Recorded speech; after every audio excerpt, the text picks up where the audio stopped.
ನನ್ನ ಪ್ರೀತಿಯ ದ್ವಿತೀಯ PUC ವಿದ್ಯಾರ್ಥಿಗಳೇ, 100% ನಿಮ್ಮ ಯೂನಿಟ್ ಟೆಸ್ಟುಗೆ ಬರುವಂತಹ ಕ್ವಶನ್ ಆನ್ಸರ್ಸ್ಗಳನ್ನು ಅಪ್ಲೋಡನ್ನು ಮಾಡಿ ಕೊಡ್ತಾ ಇದ್ದೇನೆ. ಯಾಕಂದರೆ ಬಹಳ ಕ್ವಶನ್ ಪೇಪರ್ ನೋಡಿದಾಗ ಎಲ್ಲ ಟ್ಯಾಲಿ ಮಾಡಿದಾಗ ಗೊತ್ತಾಗಿದ್ದು ಎಲ್ಲ ಕ್ವಶನ್ಸು ರಿಪೀಟ್ ಮೇಲೆ ರಿಪೀಟ್ ಆಗಿದ್ದಾವೆ ಕಣ್ರು. ಏನಾದರೂ ಮಾಡಿ ದ್ವಿತೀಯ PUCಯ ಈ ದ್ವಿತೀಯ ಕಿರು ಪರೀಕ್ಷೆ ಅಂತ ಹೇಳಿದರೆ ಸೆಕೆಂಡ್ ಯೂನಿಟ್ ಟೆಸ್ಟ್ ಏನು ಬರೀತಾ ಇದ್ರೋ ಅದರಲ್ಲಿ ಔಟ್ ಆಫ್ ಔಟ್ ತಗೊಂಡ್ಕೊಂಡ್ರೆ ಎಲ್ಲ ಇಂಟರ್ನಲ್ ಮಾರ್ಕ್ಸು ಹೆಚ್ಚಿಗೆ ಆಗುತ್ತೆ ಕಣ್ರು. Economics, accountancy, business studies, Kannada, English, Hindi ಸಂಪೂರ್ಣವಾಗಿ ಇಂಟರ್ನಲ್ ಮಾರ್ಕ್ಸ್ ಮೇಲೆ ಡಿಪೆಂಡ್ ಆಗಿರುವಂತಹ ನಿಮ್ಮ ಅಂಕಗಳು ಆಗಿರುತ್ತೆ.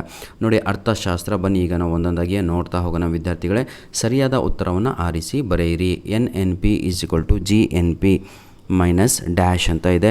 ದಯವಿಟ್ಟು ಇದಕ್ಕೆ ಉತ್ತರವನ್ನು ನೀವೇ ನನಗೆ ಮೈನಸ್ ಅಲ್ಲ, ಅದು ಹೌದಲ್ವಾ, ಇದಕ್ಕೆ ಉತ್ತರವನ್ನು ನೀವೇ ನನಗೆ ಕಳಿಸಿ ಕೊಡಬೇಕು ಸರ್. ಹಣದ ಪ್ರಮುಖ ಕಾರ್ಯ ಏನಾಗಿರುತ್ತೆ? ಉಳಿತಾಯನೋ, ವೆಚ್ಚನೋ, ವಿನಿಮಯ ಮಾಧ್ಯಮನೋ, ಹೂಡಿಕೆನೋ? MPCಯ ಮೌಲ್ಯವು ಡ್ಯಾಶ್ ಅಂತ ಇದೆ. ಇದಕ್ಕೆ ಉತ್ತರ ದಯವಿಟ್ಟು ರ್ಯಾಂಕ್ ಸ್ಟೂಡೆಂಟ್ಸ್ಗಳು ಕಮೆಂಟ್ ಮುಖಾಂತರ, ಆಯಿತಾ, ಬೇಜಾರಾಗ್ಬಿಟ್ರಪ್ಪ, ಕಮೆಂಟ್ ಮುಖಾಂತರ 1, 2, 3ಗೆ ಉತ್ತರಗಳು ಏನು ಅಂತ ನೀವೇ ನನಗೆ ಅಪ್ಲೋಡನ್ನು ಮಾಡಿಕೊಡಿ, ಬೇಜಾರಾಗಬೇಡಿ ಯಾರು ಕೂಡ. ಈಗ ಫಿಲ್ ಇನ್ ದ ಬ್ಲ್ಯಾಂಕ್ಸನ್ನು ನೋಡೋಣ. ಆವರಣದಲ್ಲಿರುವ ಸರಿಯಾದ ಉತ್ತರವನ್ನು ಆರಿಸಿ ಖಾಲಿ ಬಿಟ್ಟ ಸ್ಥಳಗಳನ್ನು ಭರ್ತಿ ಮಾಡಿ. 3 ಕ್ವಶನ್ ಪೇಪರ್ ಕೊಂಡವರು ನಾನು ಕೊಟ್ಟಿದ್ದು ಅಷ್ಟೇ ಮಾಡಿ ನೀವು 100% ಔಟ್ ಆಫ್ ಔಟ್ ಬರುತ್ತೆ. ಇಷ್ಟು ನಾನು ಶ್ಯೂರಿಟಿ ಕೊಡ್ತಾಯಿದ್ದೀನಿ. ಆವರಣದಲ್ಲಿರುವ ಸರಿಯಾದ ಉತ್ತರವನ್ನು ಬಿಡಿಸಿ ಆರಿಸಿ ಬರೆಯಿರಿ. ಡ್ಯಾಶ್ ಎಂಬುದು ದಾಸ್ತಾನಿನ ಚಲಕವಾಗಿದೆ. RBIನೋ, MPCನೋ, ಏನಂತೀರ ತಪಶೀಲ ಪಟ್ಟಿನೋ ಅಥವಾ ಹೂಡಿಕೆನೋ? ಯಾವುದು ಆನ್ಸರ್ ಕಮೆಂಟ್ ಮಾಡಿ. ಭಾರತದಲ್ಲಿ ಕರೆನ್ಸಿಯನ್ನು ಡ್ಯಾಶ್ ಚಲಾವಣೆ ತರುವ ಏಕಮಾತ್ರ ಸಂಸ್ಥೆ ಯಾವುದು ಅಂತ ಇದೆ. ಪ್ರತಿಯೊಬ್ಬನಿಗೂ ಕೂಡ ಗೊತ್ತು ಕಂಡ್ರೆ ಇದು RBI ಅಂತ, ಹೌದಲ್ವಾ. ಕ್ವಶನ್ ನಂಬರ್ 6, ಗುಣಕದ ಗಾತ್ರವು ಡ್ಯಾಶ್ನ ಮೌಲ್ಯವನ್ನು ಅವಲಂಬಿಸಿದೆ ಅಂತ ಇದೆ. ದಯವಿಟ್ಟು ಕಮೆಂಟ್ ಮುಖಾಂತರ 4, 5, 6ಗೆ ಆನ್ಸರ್ಗಳನ್ನು ಕಮೆಂಟ್ ಮಾಡಿ. ಧನ್ಯವಾದಗಳು.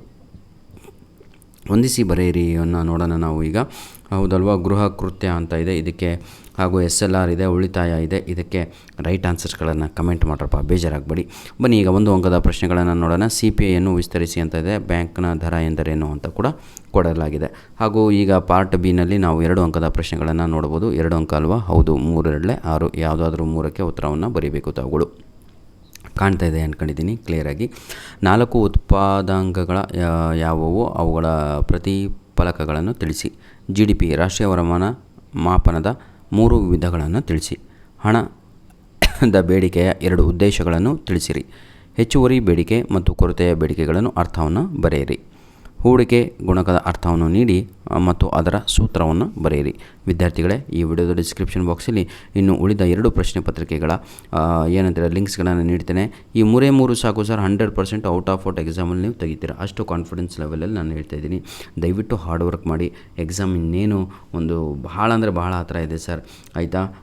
ಸೈನ್ಸ್ನವರ ಪ್ರಾಕ್ಟಿಕಲ್ ಎಕ್ಸಾಮ್ಗಳು, ಪ್ರಿಪೇಟರಿ ಎಕ್ಸಾಮ್ಗಳು ನಿಮ್ಮದು ಎಲ್ಲವೂ ಕೂಡ ಜನವರಿ ತಿಂಗಳಲ್ಲೇ ಮುಗಿದು ಹೋಗುತ್ತೆ. ನಿಮ್ಮ ಡಿಸೆಂಬರ್ ಸಂಪೂರ್ಣವಾಗಿ ಯೂನಿಟ್ ಟೆಸ್ಟು, ಅದರ ಒಂದು ರಿಸಲ್ಟು, ಅದು ಇದು ಅಸೈನ್ಮೆಂಟ್ಗಳು ಯಾರು ಸಬ್ಮಿಟ್ ಮಾಡಿದ್ರು ಸಬ್ಮಿಟ್ ಮಾಡಿಕೊಂಡು ಎಲ್ಲ ಮುಗಿಸ್ಕೊಳ್ಳಿ ಅಂತ ಹೇಳ್ತಾ ವಿಡಿಯೋನ ಇಲ್ಲಿಗೆ ಮುಗಿಸ್ತಾ ಇದ್ದೇನೆ. ಧನ್ಯವಾದಗಳು. ಇಂಗ್ಲೀಷಲ್ಲಿ ಯಾರಾದರೂ ಫೇಲ್ ಆಗ್ತೀನಿ, ಏನು ಗೊತ್ತಿಲ್ಲ ಅಂದವರು ದಯವಿಟ್ಟು ಇದೇ ವಿಡಿಯೋದ ಡಿಸ್ಕ್ರಿಪ್ಷನ್ ಬಾಕ್ಸಲ್ಲಿ ಗ್ರಾಮರಿನ ಲಿಂಕ್ಸ್ಗಳು ಹಾಗೂ ಕ್ವಶನ್ ಆನ್ಸರಿನ ಲಿಂಕ್ಸ್ಗಳು ಈಗಾಗಲೇ 3 ಮಾರ್ಕ್ಸು 4 ಮಾರ್ಕ್ಸ್ ಎಲ್ಲ ಅಪ್ಲೋಡನ್ನು ಮಾಡಿದ್ದೇನೆ ವಿತ್ ಕೆ ಆನ್ಸರ್. ಅದನ್ನು ನೋಡಿಕೊಳ್ಳಿ ಅಂತ ಹೇಳ್ತಾ ವಿಡಿಯೋನ ಇಲ್ಲಿಗೆ ಮುಗಿಸ್ತಾ ಇದ್ದೇವೆ. ಧನ್ಯವಾದಗಳು ವಿದ್ಯಾರ್ಥಿಗಳೇ. ನಿಮ್ಮ ಪ್ರೀತಿ ಸದಾ ನಮ್ಮ ಜೊತೆ ಹೀಗಿರಲಿ.